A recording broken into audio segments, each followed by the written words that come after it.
Today we will be discussing how to create new binding rules, and I will also show you how to find existing binding rules and do a little bit of editing if necessary. In addition, I'll also indicate where you can rebind a file if it bound incorrectly. So to begin with, I've gone into Data Management, Files Submitted, and I double-clicked on this batch binding rule demo that I created earlier. And you'll see I submitted 2 files here which did not bind automatically. The first thing you want to do when you have a situation like this is hover over the Not Bound button so that you can see why it is Jackalope was not able to bind. In this case, Jackalope says, we found site 018B12, but we couldn't figure out how to set the lane mapping. And that tells me that site 018B12 has a different number of channels in it than the file had. This would be a good time if you're concerned to look at your site 018B12 and make sure that the lane layout is set up correctly there. Or perhaps you already know that this file has more channels in it than were actually data was collected into the channel, so then that just means we need to create a binding rule here. You may also see other not bound messages like, we found site 018B12, but your data date is April. However, the site isn't in existence until August, and that would indicate that we can't bind April data to a site that isn't valid until August. And so then you would need to edit your site's begin date. Other sorts of not bound messages will tell you where to begin with how to make the binding rule or fix the site, or you could click on the file here to edit the file because perhaps the site is actually not 018B12, but it was supposed to be 018A12, and you can make fixes around there so that the file will bind. But in this case, we're going to click on the Not Bound button and create binding rule. And up will pop up the binding rule interface here. And it's important to go through each of these pieces for every binding rule you make and not just get on autopilot, because if you miss filling out certain portions, because you're on autopilot, it can cause you confusing trouble later. So you can either choose to create the binding rule for this file only, which might be good if you have a short-term count that is just one count you'll get. You won't ever use this binding rule again, and that's okay. We'll just use it for this file. Or rule is for date range, and then you can put the date range in here. This would be good for a continuous site or for a short-term site that you expect to be collecting again and again. It's important to start your start date here after the begin date of your site. So for example, if this site came online in 2017, I can't make a binding rule that starts in 1970 because that wouldn't apply to this site. This site didn't come online until 2017, for example. So you'll see that this can cause you problems down the line. I'll refer to where later on if you don't set the begin date range to match the site itself. So in this case, I'm going to leave this here for now. The next section is for the bindable fields, and this is what Jackalope found as identifiers in the file for how it's going to try and bind files of a similar nature in the future. So here we can see 018B12, there was a station number there. We have an ID number which may or may not be important. In addition, a file could have many, many more bindable fields. You want to be careful not to allow Jackalope to use too many bindable fields like software version number and counter identifier number and all kinds of other information that may not remain consistent over the life of the binding rule and really aren't important in this case. So I'm just going to imagine that in this case, the station number field is important and will always be the same, but perhaps the ID number will change over the years, and I'm going to hit an X here to remove this from being used by Jackalope to bind. This next site field is only helpful if you have a file that's in a federal format. For example, if I typed in the site in question here, 018B1 2, you'll see Jackalope does find it, and I hit auto bind. Because this PRN is not in a federal file format, Jackalope's unable to determine on its own how it could do the auto binding. So we will remove that in this case. Then as a default, we will have here use default binning schemes. And if you uncheck this box, you can see what binning scheme Jackalope thinks it should use.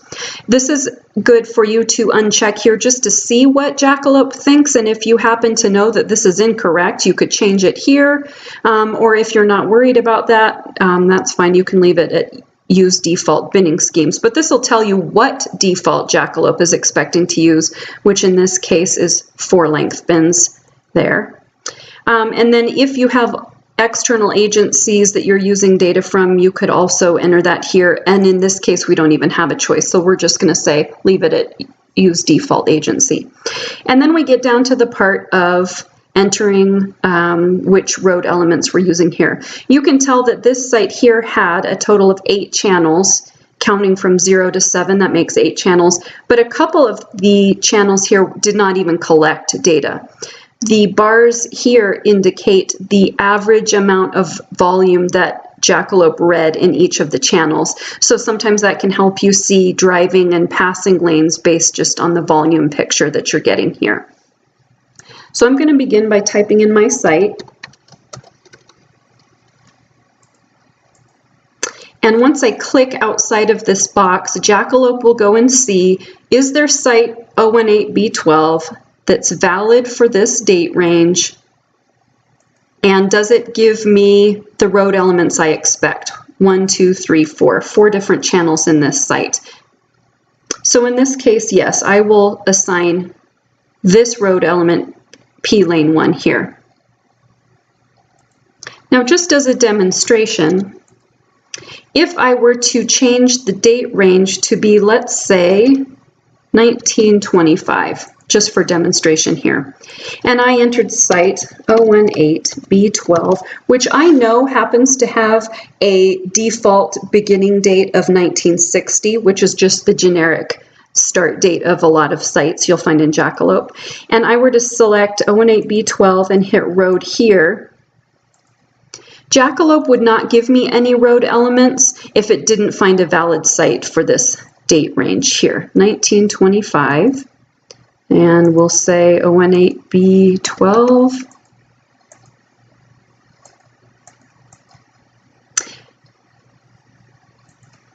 So then in that case, you wouldn't get this road element field because Jackalope wouldn't be able to paint a picture for you here of what the station looked like because it doesn't have a valid station for this date range. So I'm going to go ahead and change this back. We'll make it to be 1960, which is usually the default there. So 018B12, and I have to enter each of these here because Jackalope would allow the user to enter an alternate site. Let's say this file collects for 2 different sites. And so then I would be allowed to type every site that this file contained.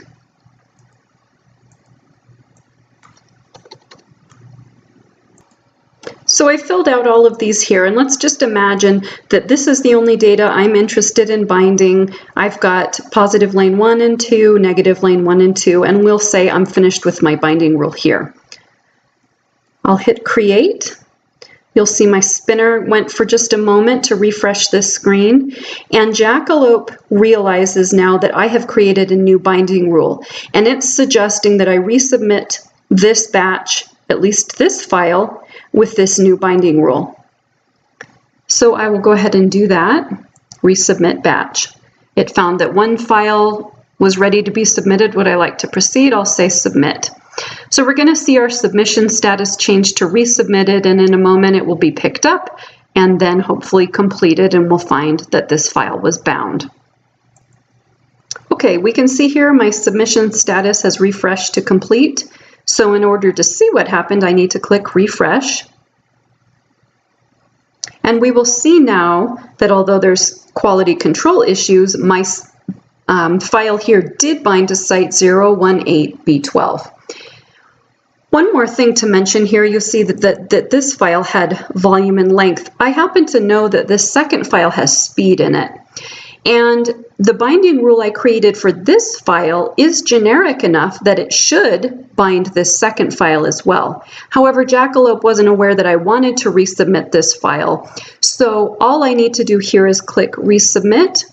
And initially, when this batch was set to new binding rule here, right before we did our resubmit, I could have set the second one to resubmit as well, and they would have run together, and they both would have used the same binding rule. So I'm just demonstrating one step at a time, but if you happen to know that this second file can use the first file's binding rule, you can simply set it to resubmit here. So I'll hit Resubmit, come up here, Resubmit Batch, and I will wait for that one to finish.